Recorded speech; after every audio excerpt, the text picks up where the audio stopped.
Robin Lundberg Show back at you live once again. I almost said LeBron James because I was just editing a video on the LeBron Jordan debate. LeBron James here with you. The numbers would skyrocket if I was actually LeBron James. Going to be a little bit lower with just little old me here. I've got a guest today. Ty Butler is going to join me in just a few minutes. We go way back. But I want to start with this experiment I've been doing, and that is beginning the show with the Caitlin Clark effect in women's hoops because it's done really well for me. I don't know, if I'm going to do it every day going forward, if I'm going to mix it up tomorrow to test the waters and see what the returns look like. But I did have one more in the chamber that I wanted to get to on that, and that is the rising tide argument. Because we sort of delved into yesterday the hate that Clark has received from some people and the resentment, I guess you could say, she's received from some. And I didn't like the shade she was thrown by Diana Taurasi and Sue Bird by association, because those ladies are great players. I love their game. I mean, Taurasi has so much sauce, and Sue Bird was a killer. They were the pioneers of the game. And I think in their case, perhaps there's a little resentment, just a little bit resentment that maybe they weren't covered the same way that Clark and the game is being covered right now. And you see it exploding. But for all the people who continue to, hit me up and knock this and say, the women's basketball, nobody's going to watch the WNBA, or this is a flash in the pan, I think you're really, really wrong. I really do. I think you're really, really wrong. I don't know if you guys saw this, but today it was announced that both the Dallas Wings and the Atlanta Dream have sold out their season tickets for 2024. So that's not Caitlin Clark. That's not just Caitlin Clark. In part, it's the expression, a rising tide lifts all boats. And in this instance, you have Caitlin Clark coming in to the WNBA. I think I had my DMs on the screen for a second there. Caitlin Clark coming into the WNBA. And you also see that in that instance, she is adding up and boosting the viewership there. Boosting the viewership for the league as a whole. And beyond that, she is now bringing in residual attraction that will go forward beyond her. Because there are stars being built now.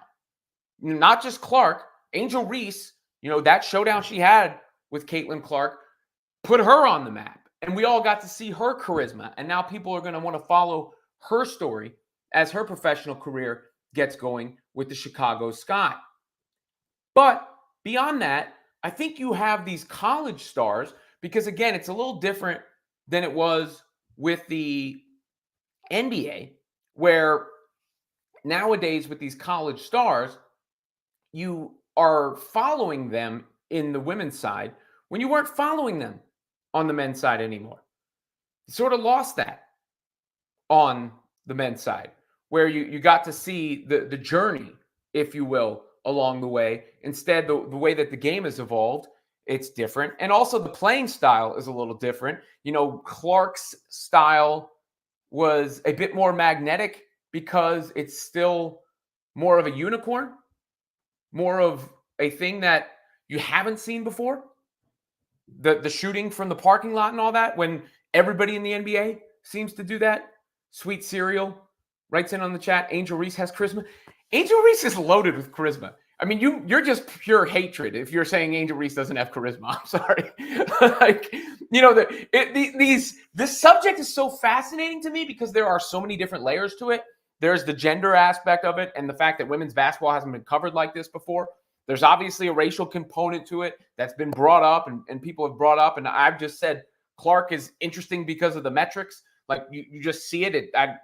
Does being white help her? Perhaps.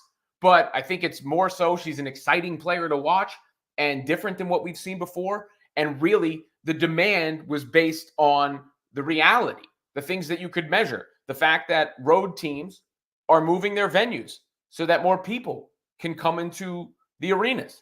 The fact that 36 of the 40 Fever games have been put on television when one was on TV the year before. The fact that this year's WNBA draft had more viewers than the last 6 WNBA drafts combined. The last 6 combined. The fact that the women's title game and the Final Four outrated the men's side. You can go on and on and on and on and on, which shows you like you're dealing with a phenomenon. You know, again, Michael Jordan and LeBron James and Steph Curry, none of them are white guys, and they've been extremely popular on the men's side. It just so happens this generational player on the women's side is a white girl. Now, that also can help build stars going forward. Because I saw this tweet from, or the speech from Paige Bueckers yesterday going viral, where Paige had basically gone up on stage, I think it was at the ESPYs, and said she's in a sport that is dominated by black females, but they're not getting the same amount of attention, so that she wanted to make sure they got the same amount of attention, or they got their proper attention and just due. And I think following this Caitlin Clark discourse, that was a message a lot of people received really well. And that blew up yesterday. And Paige was actually a little famous before Clark. She wasn't the same level of Clark, but she was a famous hooper before she got hurt before Clark. And now that Clark has built this wave, Paige Bueckers is going to ride it next year. And you know who else is going to ride it? JuJu Watkins is going to ride it next year. If you haven't seen her play, I think she averaged 27 points per game as a freshman. And both of those girls, both of those ladies have style to their game. They've got flair to their game. This same person, Sweet Serious, says Clark is a well-spoken, intelligent young lady. Does that not count? It counts. It always counts, but that feels like coded language to me, to be honest, when you're saying Angel Reese has no charisma and then you're saying that.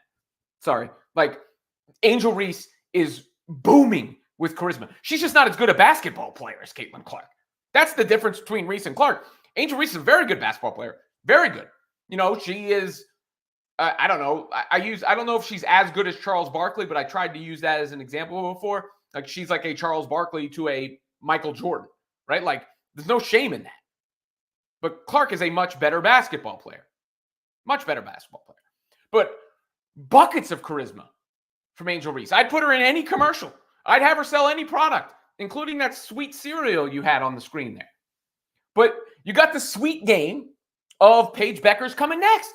People followed Paige Bueckers this year. She went head-to-head with Caitlin Clark. They're going to follow her next year at UConn. JuJu Watkins burst on the scene this year as a freshman. She's got a chance to go for those records. By the way, she's not a white girl. And people are going to be into JuJu. I promise you, I guarantee you, I am going to be. So these are all things that factor into this overall discussion and this overall narrative. Ernesto says, what's up, Robin? WNBA, the ball in their court. They have to market the shit out of these ladies. Well, of course they do. Of course they do. And they will. If they don't, it's a failure, because I don't know how it's possible to fumble that bag. I don't know how it's possible to mess that up. I really don't. I don't think it is possible, in fact. Michael Martin, Caitlin Clark and the LeBron Jordan debate in the same episode. That'd be like the Kane/Hackman theory, but they're in the same film.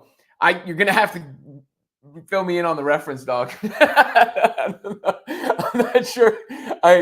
Kane/Hackman theory. Michael Caine and Gene Hackman? Is that where we're at? I think that's where we're at. The actors, Michael Caine and Gene Hackman. But yeah, so that I think is worth the exploration and the conversation and the realization, because Caitlin Clark is this supernova star, but other stars are going to get a chance to shine now, because there is a light, a spotlight that has been put on women's basketball. And these girls in Paige Bueckers and JuJu Watkins are already ready for that spotlight.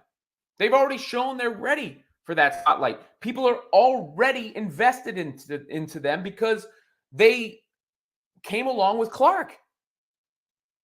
They came along with Clark. And they're going to stay. And they're going to follow them. And they're going to follow them in college next year. And then they're going to follow them into the WNBA.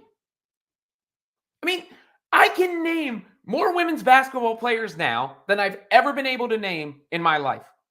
I can tell you with a straight face, I would consider buying a women's basketball player's shoes with a straight face. Like I said, there are more women I would want to watch on TV than I've ever thought about in my life.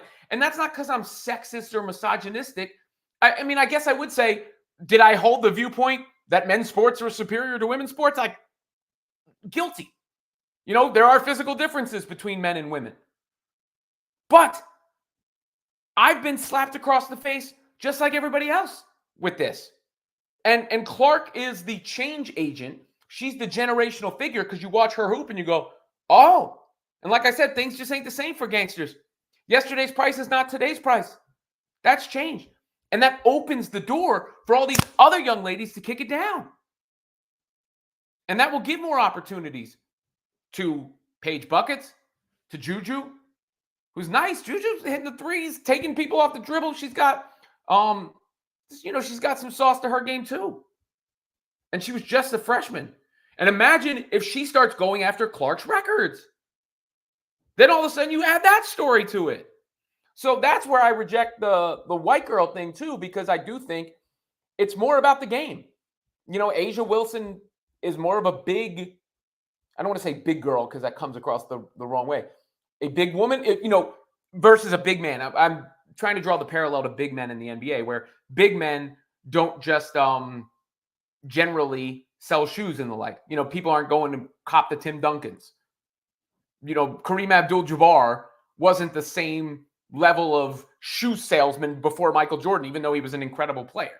Shaq is probably the big man who's pushed shoes the best, and he's the most charismatic dude we've ever seen, and Kobe's kicks were hotter than Shaq's because of the positions they play, of their style of game. And I think the same thing goes for the WNBA. It just so happens some of those players, Sabrina perhaps first, and now Caitlin Clark, were white. But that's going to change too, because the sport is predominantly black, and you're going to get more and more, people evolve, more and more women evolve as the game evolves, and more who come out are undeniable. And JuJu Watkins is one of them. And I think you'll see plenty of people across demographics rooting for her next season, along with Paige Bueckers, as I do believe the two of them are already stars. And that was my basic point about the Caitlin Clark effect and how the rising tide will lift all women's hoops. Goodness rated Bo says, I love basketball. Those were great college games. I watched the Lakers versus the Nuggets, and the NBA game has changed. All those threes and the passing was amazing. Well, yeah, I mean, that's what I'm saying. Part of it's physical too. Like, it's changed to a degree on the women's side, but not, it hasn't blown up to the same level as it has on the men's side. Michael Martin says, Kane Hackman theory, stating that at any point in the day, you can find a movie playing on TV which stars either Michael Caine or Gene Hackman. I get it. So LeBron Jordan or the Caitlin Clark conversation. Wu says, how did MJ versus LeBron tighten? We'll get to that in just a second. Let me now bring in my guest for today's show, Ty Butler. Ty, what's up, dude? We go way back. Was your first time on the radio with me? Yes, sir. I was just gonna say that, man. Shout out to you because you did that cool thing, Fanalist Friday on your overnight show, and you and RJ invited people in, and I hate RJ. I'm like, yo, I gotta be on this with Robin, man. I gotta be on this with Robin. So he hit me up one time. I was down from spring break, and that was the first time I ever appeared on 98.7 ESPN. So shout out to you, my brother. All right. Now, that is where you can hear him now. And look at the way the world works, right? I had to start my own YouTube channel, and you're on 98.7 ESPN. What did you make? You were sitting in there while I was doing that whole spiel. What did you make of what I had to say? Yeah, I mean, a lot of what you said, I obviously agree with. You know what I hate and I have no patience for? It's the intellectual dishonesty. Like, the people who are saying the reason why they don't watch the WNBA is because not enough dunking and highlight reel. Stop it. I mean, watch basketball last night. Like, outside of 39-year-old LeBron on like one of the final possessions of that game, how much dunking is there? It's become a 3-point shooting contest. So I don't like when people, like you said, use coded language. If you're not, so my whole thing is this: women's basketball can be interesting if you give them stars. And right now we're seeing stars in college. That was more popular than the men's side of the things of the bracket. So you give them an interesting product to watch. I think people will show up. And the fact that the WNBA just started not too long ago still has a long way to go. But I like the direction it's going in. You I'm know, excited and for the season, man. of course, I think everybody is. And Yeah, to the thing you were just saying, as far as the style and the dunking and everything, that has been a complaint. But I also think there might be, you almost might get the reverse this year, where people have complained about the aesthetic style of the NBA now. Like I yeah. don't think you can argue that it hasn't gotten more effective, because it's almost impossible to guard these players and these teams. But just the 3-point contest has turned some people off. And I think at the WNBA level, while there are a lot of ladies who can shoot the ball, I do think you'll see more of the dribble drives to the basket off of the dump offs, more of the post up game, more of the game that some of these people actually yearn for, and some of those nuances that you don't always see in the NBA. If you understand what I'm saying. Yeah, I understand that. And another point I wanted to make too was it's kind of ironic. Part of what drove interest in the Angel Reese versus Caitlin Clark um, game was the racial divide. Like a lot of people tuned in because they were pulling for one side or the other, which is, it's sad, but it also helped the rating. So, I mean, there's the racial aspect, there's the sexism aspect. I just think that we're going to get to a point where if these women explode and they reach stardom, there is going to be a jump in revenue. There's going to be a jump in attendance and ratings. And, Caitlin Clark, she has to ball out. Angel Reese, she has to ball out. And if they do ball out, then people will be excited and talking about it. Last thing on this is, people have said, Caitlin Clark, what's she going to do at the WNBA level? I actually think there's a chance she's even better, because she's going to be surrounded by better players. Better players. Yeah, and she's very good passer, and at pushing the ball and finding people. And she elevated that Iowa team. And no disrespect to that team, there were some good players on that team, but they weren't supposed to be where they were. They were where they were because of Caitlin Clark. Now all of a sudden she's playing with all professional talent. She's already got Boston on the team. I think you're going to see maybe her play even better because her teammates are better. And that's what I couldn't figure out. It was used as a knock on her. Oh, she's going up against enhanced competition. She's going to be the best player she's ever played against, which also says she's going to be the best teammate she's ever had, which, if she's a superstar the way that we've seen her to be, that's obviously going to elevate her game, man. All right, you were in the Garden last night for that Knicks win. Just that was one of those, because I got to be honest with you, I thought it was over. Like, if I recall, I'm glad I didn't tweet.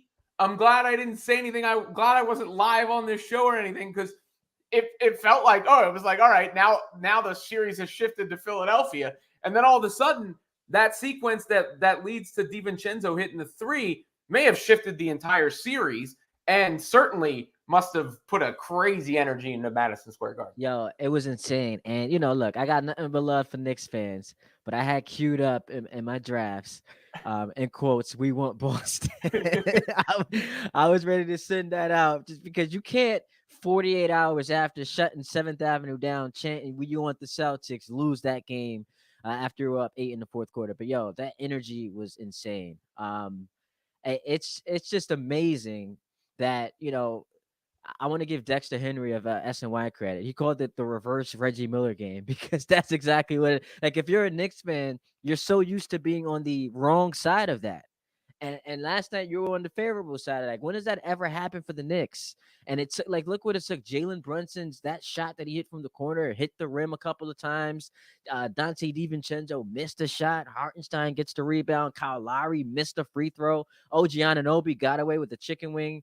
Yo, the energy in there was insane. I won't say it's the best game I've ever been to, but it certainly was, like, as far as the ending of it. It's not like Ray Allen, game 6 because of the stakes, but it's similar to how it must have felt. And, shout out to the Knicks fan, because they weren't the Heat fans in 2013 leaving before Ray Allen hit the shot. They were all standing up going crazy. They had the trophy out there to give it to the Spurs. It's not like the NBA wasn't on that same energy. at that time. All right, I was going to get into the crying to the refs thing, but I feel like we've already like sort of turned the page a little bit. Did you see I texted you before, so you were prepared.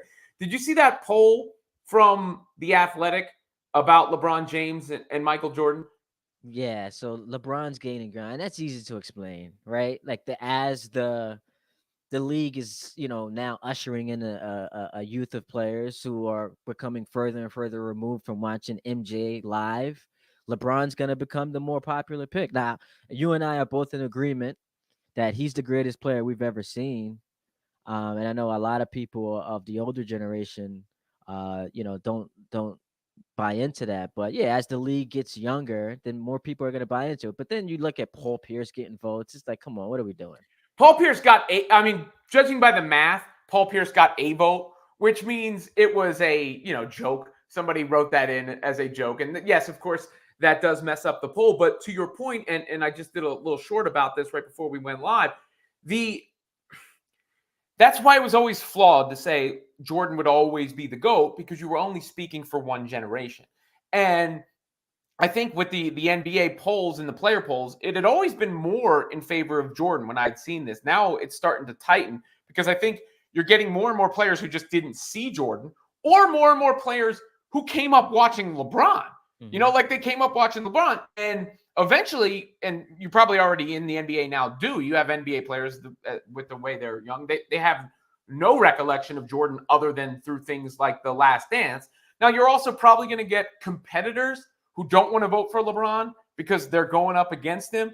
And of course, if you ask past NBA players, they're going to say Jordan. But I think if you ask future NBA players, they're going to say LeBron, right? And my dad used to always bring up Wilt Chamberlain. He used to always be like, don't forget about Wilt Chamberlain, but it seems as time has passed, we always pay respect to the greats, and we should, to the Russells and the Chamberlains and the Abdul-Jabbars and the Birds and the Magics and so on and so forth. But you do move on to the next thing. And Jordan was such a cultural phenomenon that he will always have that foothold and leave that imprint. But once LeBron started being mentioned with Jordan, I told people this all the time, once you're in the GOAT debate, you don't leave it. So the only thing he can do is gain ground over time. And that's where I think his longevity is actually going to help him, because more people will have a chance to see him play, because he's in his 21st season. What did Jordan play? 15 seasons? 15 I want to say, yeah. with breaks in between. So really, there's just not as much an opportunity. There's a gap. That's a third of the career.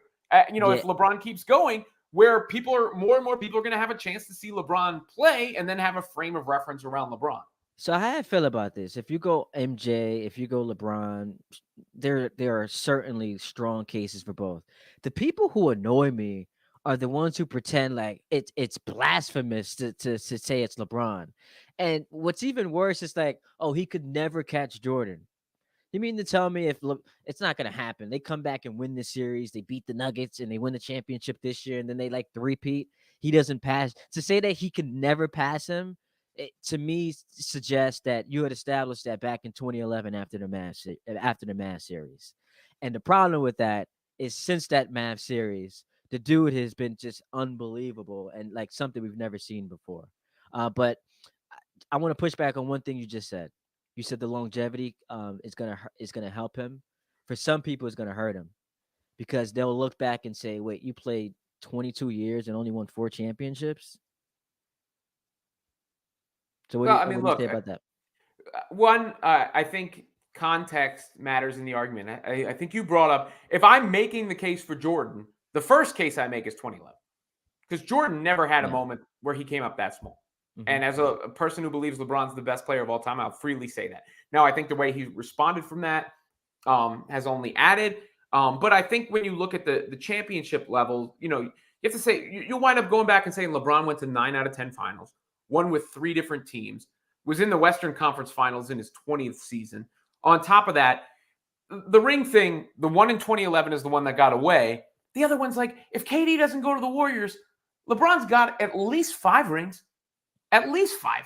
If that, like Jordan, that's part of the argument too, is Jordan never had to face any monstrosities or juggernauts like some of the ones that LeBron went up against.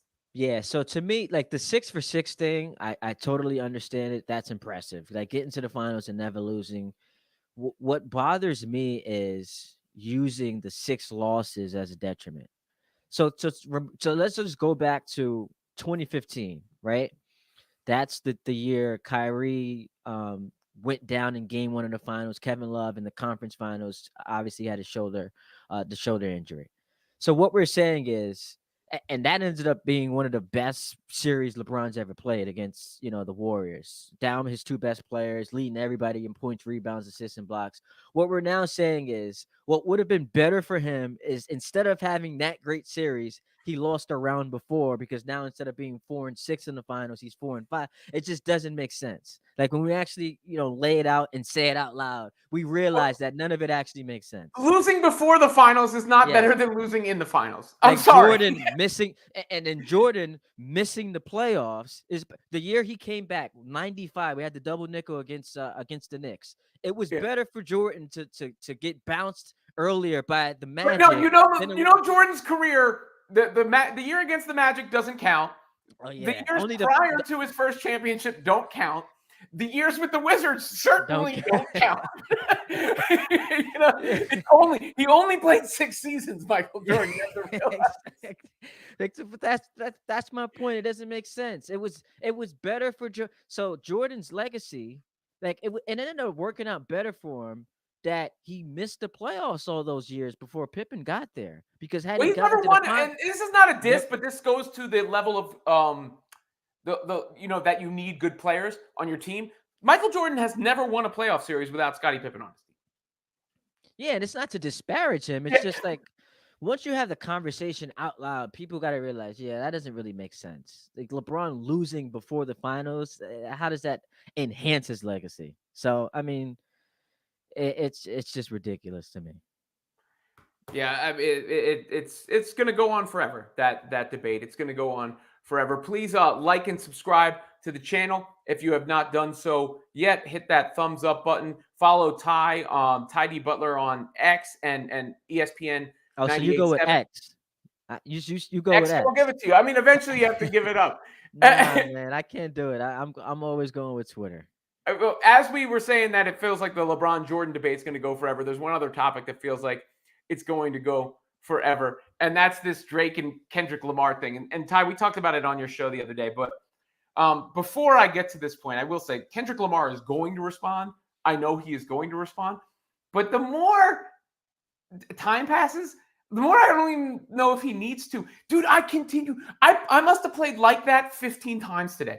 And that song's been out for I don't know how long. So like that came out and it dropped like a bomb. And like Hove said on Volume 1, and Kendrick parroted on Hood Politics on To Pimp a Butterfly. It's funny how one verse can mess up the game. And that one verse has taken the entire game and put it into shambles. You got AI Snoop and AI Tupac resurrected, Rick Ross involved, Kanye involved, Metro and Future, and so on and so forth. Drake begging Kendrick Lamar to respond, like, please, Kenny, come back to me. You're in your apartment, please. But none of that stuff, push-ups or tailor-made or champagne, whatever the hell Rick Ross's thing is called, none of those have had the impact that Like That has had. It's been the #1 song in the country for 3 weeks running. And it's like gone full circle for me, where I was like bumping it, I like playing it on repeat, and now I'm playing it on repeat again. And none of the bars that have gone at Kendrick have stuck. Versus, I can recite that whole verse from beginning to end. Yeah, but so he does need to respond, because then it comes across as like you're kind of dipping your toe in the water, but you never really fully wanted to smoke. So he dropped the control verse, coming at everybody. And since then, he's kind of taken his shots at people, but never fully embraced. I don't want to say embraced, never fully got into a battle with any of the artists he came at. So now Drake is showing you all the people who said I didn't want the competition, all the people who said I was afraid of, Big Bad Kenny. I'm here. I'm here. I'm gonna do the AI thing. I'm gonna get creative, but I'm here. So come outside.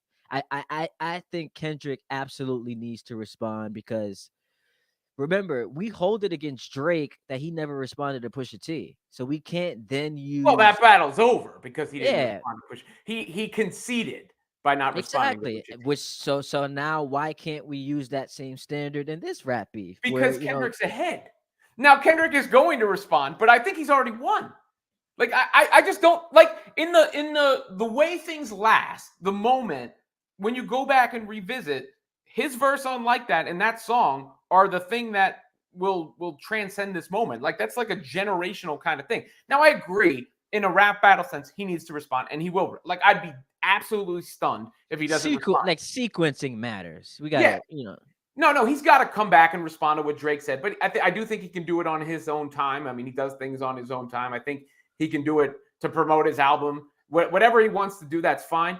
But I don't know. Unless his response absolutely sucks, I don't see how he loses this battle now. Well, that's just rooted in you think he's just better suited for competition, right? Like you just think I just think the verse is like what about Drake? What did Drake say about Kendrick that stuck? I mean, all he really said about Kendrick that stuck was that he's got to do the triple entendre. Like, go get your triple entendre. But that wasn't even rapping. That was like talking at the end of the track. I'm trying to think it through now because like, what did he say that has staying power? I mean, is it cool to use two of Kendrick's inspos, West Coast legends to But what did they say that stuck to Kendrick? Like, yo, you gotta go back at him, man. You gotta call him. Yeah, that's all. He's begging him to respond.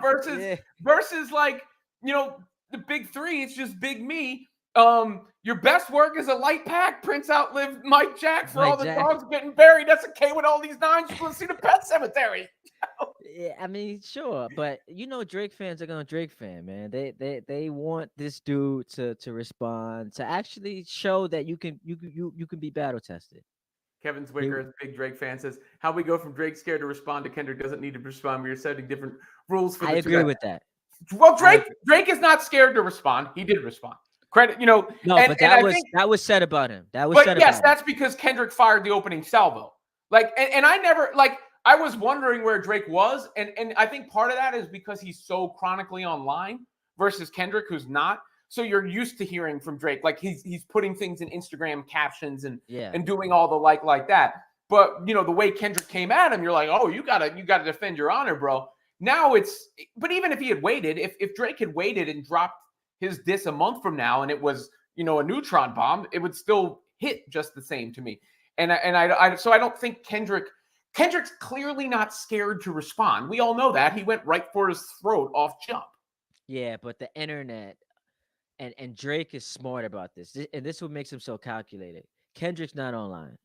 Drake's always online. So the people who are, judging this battle are going to use what they see on the internet. And Drake's on there giving you captions, giving you memes, giving you stories, begging him to come outside. So I think that Drake is using that to his advantage. And I will say this, man, we can't just gloss over the fact that we crushed Drake for being someone who didn't want to engage in a battle, and he responded. We got to give him credit for that. Let's not just gloss over that. No, and his response he's not scared. I had no issue with his response. I mean, I actually thought the AI thing was kind of creative. I don't get the trying to 8 Mile yourself out of like messing around with young girls accusation. Like, I don't think it's not the same weird. as I'm white and I'm poor. Yeah. But nonetheless, I do think push-ups was cool. TaylorMade was cool. Was creative. But I don't know. The drop and give me 50 was a bang. I ain't gonna front, man. That drop and give me 50. But is it gonna stick like that? I don't know. Kevin, I didn't give Drake a timetable. I did not say that. He says you got to be fair. I did say where is Drake? I made little stupid videos like where is he? But I didn't say he must drop within this period of time. I said it's been however much time and he hasn't dropped. Like, I think that's silly. It's a different day and age with the internet, but. How much longer after Takeover before Ether came out? I mean, it must have been 8 months. Yeah, 8 months, I think. Yeah, 8 months. But times are different now. Yeah, of course. There's more of a thirst for content, And then Drake's got his I don't even want to say his name, but his fanboy can't stop tweeting about Kendrick Lamar. Academics. Yeah. Yo, that's weird, man. That is like 30 straight tweets about Drake is super weird, bro. Yeah, it is, man. I'm But trying to think of someone I admire a lot. And like if you saw oh, me I think it's calculated. I think it's part of this strategy to try and make it look like Kendrick doesn't want to reply and to try and rush Kendrick's reply, because there's no way, given the way that this is played out, that Drake and Academics aren't in some sort of contact. So I think he is using Academics as a bullhorn for a message that he wants to get out. And that's kind of corny to me. That's a little lame. I don't know. Well, we'll see as it unfolds. Ty, man, appreciate you joining the show tonight. We've known each other a long time. Plug anything you want to plug, or tell people where they can find you. Yeah, just hit me up on Twitter, not X, Twitter, Ty D Butler, and Instagram, TYDBUTLER. And yo, I appreciate you, bro. This was a fun time. I see you doing your thing. That the subscribers are continuing to grow, so I'm happy for you, man. I'm really happy. Yeah, we got the chat is litty, All right, dude. Thanks for joining, man. Holla at me, man. Ty Butler. You can catch him on 98.7 ESPN, 98.7 FM. Some of the comments that came in on the topics from earlier today, or Michael Martin, Clark in college reminded me of Dan Marino's last year at Pitt. Both were making passes their teammates couldn't handle. Once in the pros, that all changes. Yeah, like I said, I think Caitlin Clark might actually get better when she gets to the pros. Goodness rated Bo. Caitlin Clark was the catalyst. In 2023, she was determined to win a championship and fell short, but that's okay. Caitlin turned it up. She was compelling, talking crap, and winning. CC is amazing. Yeah, I mean, yeah, she can ball. No question. And once she beat her nemesis, it was on. Caitlin Clark thought she could beat anyone. Clark does have a nemesis. I bet nobody knows who this woman is, and it is not Angel Reese. Well, elaborate if you want me to know who you're talking about specifically. Obviously, they hyped up her matchup with Bueckers. I mean, Watkins, like I said at the top of the show, is ready, on her way to the league. Michael Martin dove into Angel Reese. He said chasing Clark around the court, pointing to her ring finger, wasn't a great look after already doing the Cena, and neither was the Cadursa hair pulling. But if you take a deeper dive into Reese's social media, those come off as anomalous. She actually seems like a sweet kid. Look, she's a young lady, right? Like, you forget how young these college kids are. And she probably heard so much about Caitlin Clark that, she was like, enough already. And I get that aspect of things too. Like, I understand that sort of, when you beat her, maybe she rubbed it in a little bit too much, but people also took it a little too seriously. That's part of the issue as well. But when it comes to women's hoops, that rising tide is lifting all boats. One other thing I had on the rundown, and this is just because I relate to it. Obviously, this show started due to my job status, and I did an emotional episode called "A Job Does Not Define Me" earlier in the history of this show. You can go find it. Please like and subscribe to the channel. And I saw a wrestler named Cameron Grimes, not a big name wrestler, but he was released from WWE and posted this message. So I'll share a portion of it because it was very heartfelt. And obviously I felt where he was coming from. Maybe it will help people support him wherever he winds up after WWE. This is Trevor Lee, also known as Cameron Grimes. I just got off the phone with WWE, and unfortunately, I've been released from my contract. 5 years ago, the last thing that I was able to tell my father, Tracy Cadell, was that I signed with the WWE.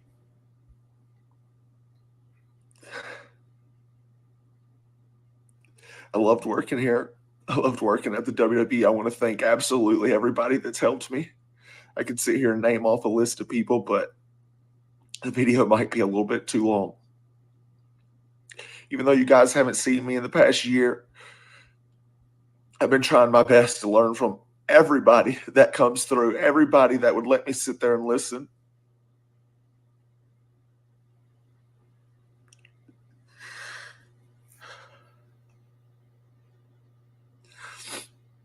But if you're a fan of mine, I'm here to let you know that there's a damn fire lit under my ass, man. I mean, it's hard to watch, to be honest with you. I hope the best for him. I hope he lands on his feet. Been there before. Kind of there right now, to be honest with you. So, this has been a huge outlet for me. Appreciate all the support and all the, all the interaction from you guys here on this show as it's continued to grow. I had another reel, by the way, that's going crazy on Instagram today about Wolverine. It's funny, like all these can really hit. But one I shared the one about Caitlin Clark. That's over like 400,000 views just on Facebook. But this one on Wolverine is up going like bonkers now, like 100K just on Instagram. So it's cool to see that return, and it reinforces your own talent. And we got to hope for him that he bounces back and can land on his feet. Kevin Zwicker said Cam is a talented guy. He will bounce back. That's where stuff like AEW and TNA and there being other promotions is big because there are other opportunities for people. And maybe he finds his way back into the WWE because there's just so many stars in the WWE. I mean, so many stars where you got fans rebelling against Becky Lynch, right? Calling her Becky Hogan, which I think is silly. I actually think Becky Lynch winning the Battle Royal to get the title made sense because it makes it a bigger moment for whatever woman winds up beating her rather than if they had just won that random Raw Battle Royal. It's a bigger moment for whoever beats big time Bex. Goodness rated Bo back in the chat. Ryan Howard is her name. She is amazing too. Ryan Howard of Kentucky has a very similar game. She plays for the Atlanta Dream now. She's nice. Look, a lot of people are going to find out a lot more about women's basketball players, about the WNBA. Like I said, a lot more are going to follow the careers of Paige Bueckers and JuJu Watkins, as the title of this show says. And a lot more people are going to find out about, some of the ladies who are currently in the WNBA. Because the Dream, I said this at the top of the show, I shared that graphic. The Dream and what's the other team? I forgot what other team sold out of their season tickets. What was the other team that announced they sold out of the season tickets today? I think it was the Dallas Wings. The Dallas Wings. And look, here's another graphic of a jump in ticket prices for this year, which shows you that this is a real thing. Chicago Sky ticket prices up 119%. Dallas Wings, 135%. Atlanta Dream, 123%. Los Angeles Sparks, 97%. So it's not just the Caitlin Clark thing at this point. Caitlin Clark was the firecracker, the match on the gasoline. But now the rest of the league is going to benefit from that. There's no question. Please make sure you like and subscribe to the channel. Get the comments in. Comments after the fact. I will respond to those. Or as many as I possibly can. I try to get in there and respond to as many as I possibly can. Again, this show is growing. Shouts to Caitlin Clark for a portion of that.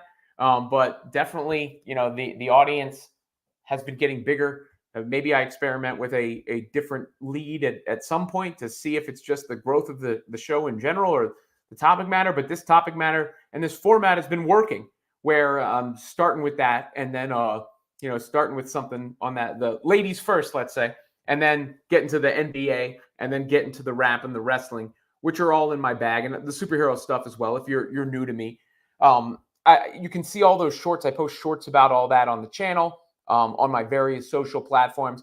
But really, those are my main interests. Basketball They're all behind me, right? Basketball, rap, wrestling, superheroes,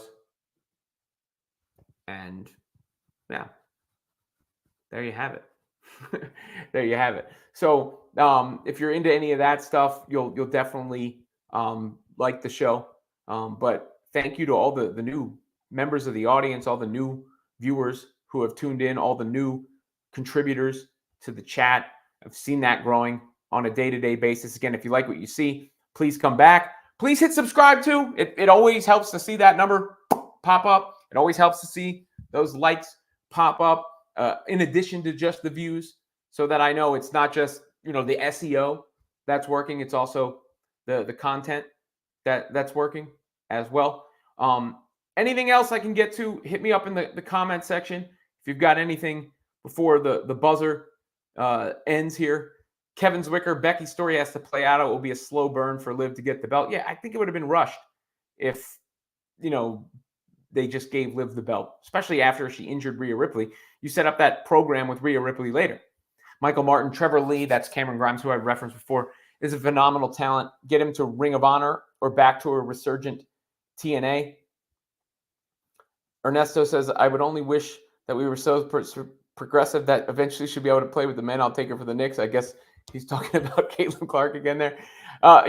There is an NBA and a WNBA for a reason, but at one point in time, people thought the WNBA was so much lesser than, and it was mocked and it was scoffed and all that. And that's not the case anymore. Goodness Rated Bo, who I appreciate you too, new to the channel, I believe. I haven't seen you in here and been very active in the chat today. Who do you think will win the NBA championship? I got to stick with the Denver Nuggets. We're going to have a conversation about where Jokic ranks sooner rather than later. I mean, one of the best big men of all time, maybe the most complete big man of all time. And his fit with Jamal Murray is just seamless because Jokic gets wherever he wants on the floor and can command the team and has great touch, can obviously hit the three, and is a great distributor. Then when you have like Aaron Gordon flying in from the dunker spot, it's tough to stop. And then when it's not Jokic, it's Murray who can operate in those smaller spaces and obviously hit the killer shots like he did against the Lakers last night. Now, the path for the Nuggets may be harder than, say, the path for the Celtics, where the West is a gauntlet. But I do think if I'm picking one team, I'm going to stick with Denver. I'm going to stick with the Nuggets. But those teams in the West, I think the Wolves are very dangerous, for sure. The Wolves are dangerous. Ernesto says Knicks. I know you do, man. And you probably believe it. We'll see. I mean, look, they're up 2-0. You can't take that away. That was a crazy win for the Knicks last night in Madison Square Garden. One of the most improbable, craziest wins you'll ever see. I can't recall too many other wins that looked like that were that bonkers and that improbable down the stretch of the game. All right. Any other comments? If not, that'll be it for me today. I'll be back around this same time, I would think, tomorrow. Let's see, my kids have practices. I might slide it in at 7:20. 7:20 like I did yesterday to make pickup time and then get to my Wednesday night basketball. Oh, another comment coming in. I do have time for, I'm not on a timeline right now. JC2K says, you think Jokic's playing his way into basketball Mount Rushmore? Now, that's tough. To me, right now, the basketball Mount Rushmore is LeBron James, Michael Jordan, Steph Curry, Kareem Abdul-Jabbar. That would be my basketball Mount Rushmore. Now, you can make a case for Bill Russell. You can make a case for Wilt. You can make a case for Kobe. But I would say it's for me, it's Jordan, LeBron, Steph, Kareem. Jokic, though, like, do I think Jokic is better than Shaq or Duncan? I'm getting there. So, big man Mount Rushmore? Russell, Wilt, Chamberlain. Russell, Wilt, Kareem, Jokic? That's possible. the bigger Mount Rushmore, it's not out of the question. He's unbelievable. He's unbelievable. Goodness rated Bo. Knicks not going to win crap. The curse of Patty Ewing. All right. I mean, I just don't think they're as talented as some of those other teams. I don't know if it's a curse per se. And I wouldn't say it's necessarily a curse. Kevin Zwicker said, did you hear Jacob Fatu is debuting this week? Well, that'd be great. Check out the SmackDown Friday night reaction show I do with Denise Salcedo over on her channel. She is a monster in the wrestling space. So I enjoy doing that show over there with her. Also, Needle Wrestling podcast I do. There should be a new episode. Did he put it up yet? We recorded it today. So there should be a new episode popping off there soon, if not up there already. All right, guys, that'll do it for me today here on the Robin Lundberg Show. Please like and subscribe to the channel. Please comment. If you comment after the fact, I will get back to you. And then until the next one on this same Robin Lundberg channel.